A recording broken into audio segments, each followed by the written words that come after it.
Buenos días, hermanos. La semana pasada, en la parte 9 de esta serie, Fe y Oración, terminamos con las siguientes preguntas. ¿Puede nuestra oración cambiar los planes de Dios? ¿Puede nuestra oración limitar la soberanía de Dios? Y dijimos que Dios nunca cambiará. Nuestra gran esperanza en la oración entonces, no es cambiar lo que Dios ha planeado, sino llevarlo a cabo. No nos esforzamos por cambiar el corazón de Dios, sino por reflejar el corazón de Dios en nuestras circunstancias. Primero hablemos hoy de la soberanía de Dios. Para algunos la soberanía de Dios automáticamente quita responsabilidad al hombre, considerando al hombre un mero instrumento de los planes de Dios. Los que piensan eso dicen, por ejemplo, que los hermanos de José no fueron responsables por vender a José, ya que cumplieron al hacerlo los propósitos de Dios.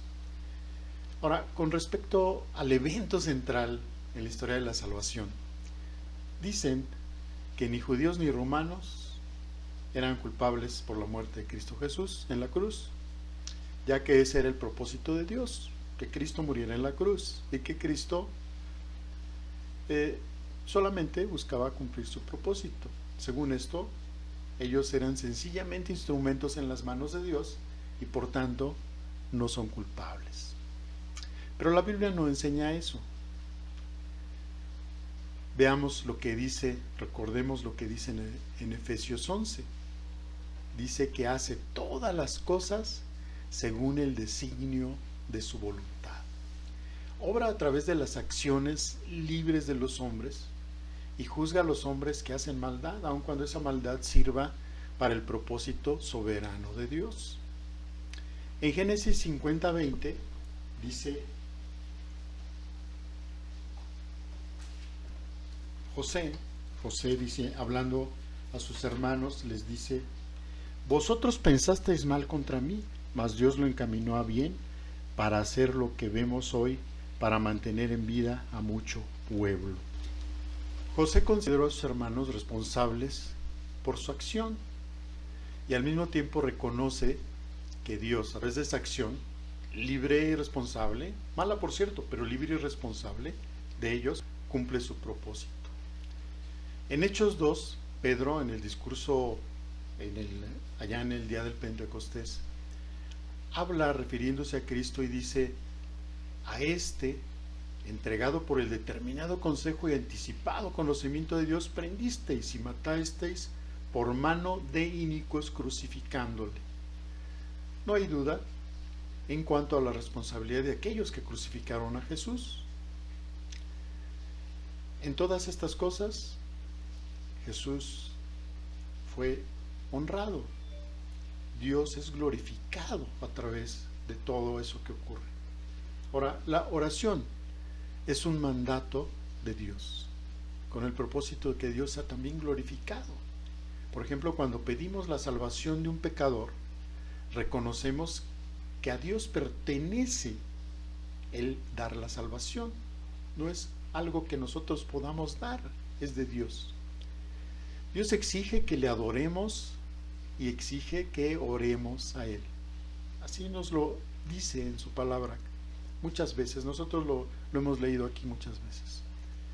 Pero la verdadera oración, hermanos, es un acto de adoración, puesto que implica, hermanos, postrarnos ante Él, invocar su nombre santo y grande, confesar su bondad, su poder, su inmutabilidad, su gracia.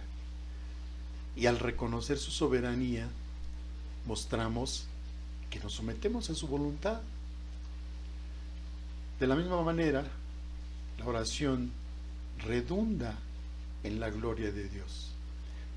¿Por qué? Porque en ella, en la oración, reconocemos que dependemos de Él. Cuando suplicamos humildemente a Dios, nos ponemos en sus manos. De ahí que cuando acudimos, por ejemplo, a una reunión de oración, nuestra primera intención no debe ser ir en busca de los beneficios de la oración. Si no vamos al encuentro con Dios juntamente con nuestros hermanos para honrarle, adorarle, darle gloria. Más que una reunión para ir y pedir cosas, es una reunión de un grupo de hijos que quieren tener comunión con su Padre. Dios nos ha regalado y ha designado la oración como ese instrumento para que podamos crecer en la gracia. Recuerdan que dice crecer en la gracia en 2 Pedro 3:18. Cuando tratamos de aprender cuál es el propósito de la oración, siempre tendríamos que tener en cuenta este aspecto, que con ella crecemos en la gracia. Antes de pasar a considerar la oración como un medio para obtener la satisfacción de nuestras necesidades. En primer lugar, Dios nos ha dado la oración para nuestra bendición espiritual. Eso es un hecho.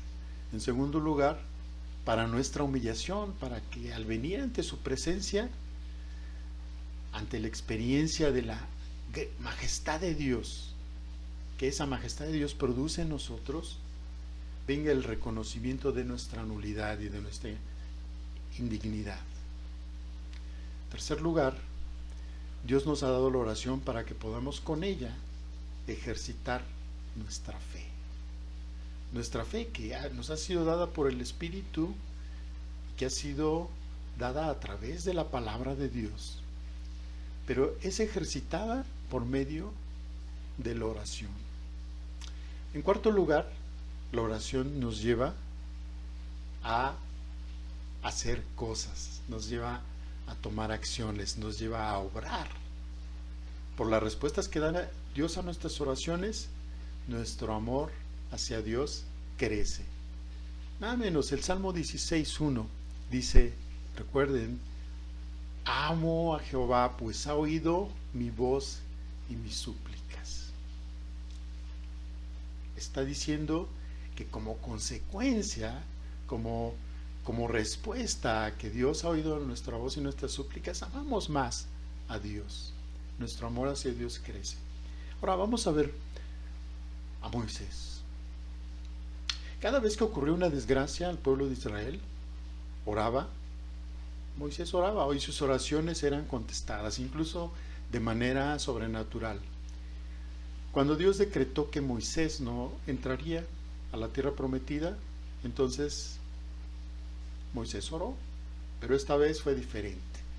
Vamos a ver qué dice Deuteronomio 3:23 al 26.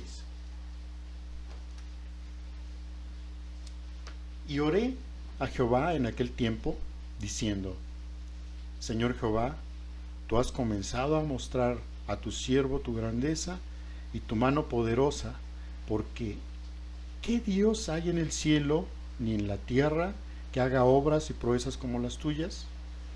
Pase yo, te ruego, y ve aquella tierra buena que está más allá del Jordán, aquel buen monte y el Líbano. Pero Jehová se había enojado contra mí a causa de vosotros, por lo cual no me escuchó. Y me dijo Jehová, basta, no me hables más del asunto. Dios ha mandado la oración para que busquemos a través de la oración las cosas que necesitamos. Habíamos dicho que es necesario que oremos. Dios nos ha dado también ese gran regalo de la oración para que podamos orar por las cosas más sencillas e insignificantes aún. Pero la oración no tiene como objeto informar a Dios como si Él no supiese las cosas, sino para reconocer que Dios ya las sabe y sabe de qué cosas tenemos necesidad. Por tanto, oramos simplemente porque Dios nos manda a orar. También la Biblia declara que la oración de fe salvará al enfermo. La oración del justo, obrando eficazmente, puede mucho, dice en Santiago 5. Pero, ¿cómo se relaciona la soberanía de Dios y la oración? Ante todo, nos tiene que quedar claro, hermanos, que la oración no tiene por objeto alterar el propósito de Dios. Él ha establecido ciertos acontecimientos que deben tener lugar. Así ha establecido que sean. Pero también ha querido que sucedan esos acontecimientos a través de los medios que Él ha designado para que den cumplimiento a esas cosas. Por ejemplo, ha elegido que ciertas personas sean salvas, pero al mismo tiempo ha establecido que lo sean a través de la predicación del Evangelio.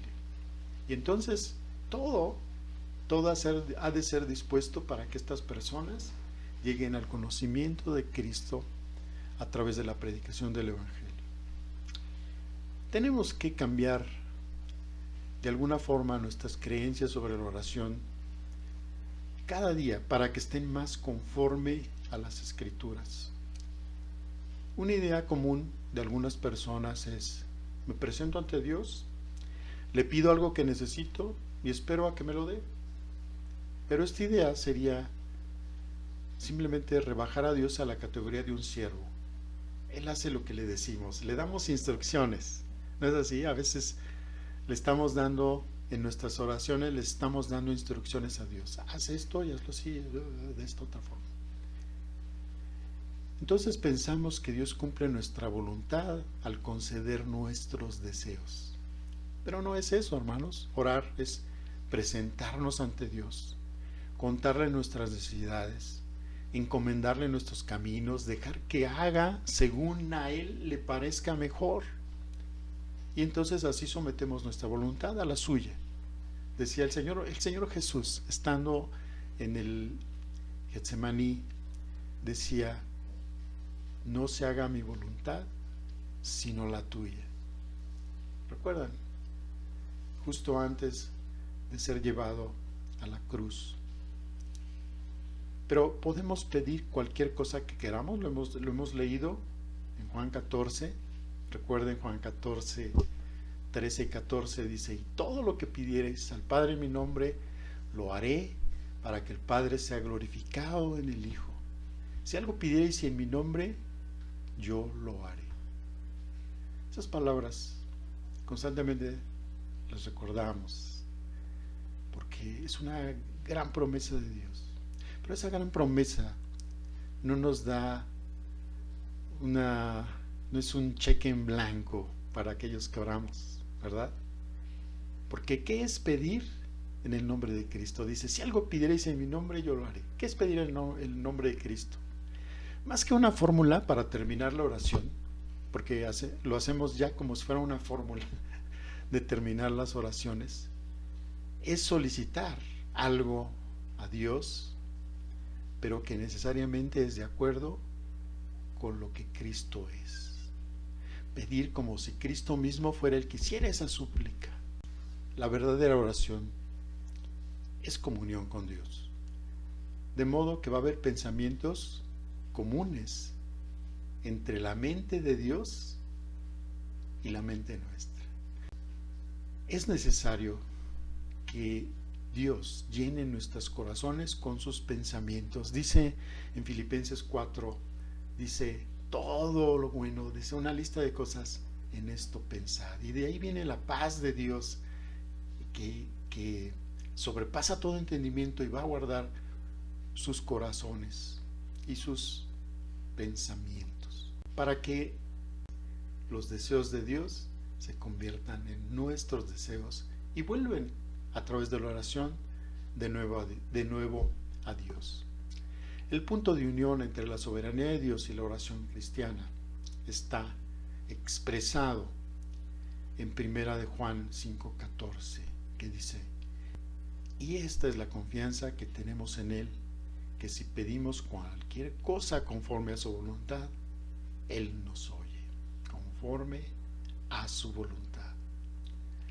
Muchas gracias, hermanos. Dios les bendiga. Reciban un afectuoso abrazo.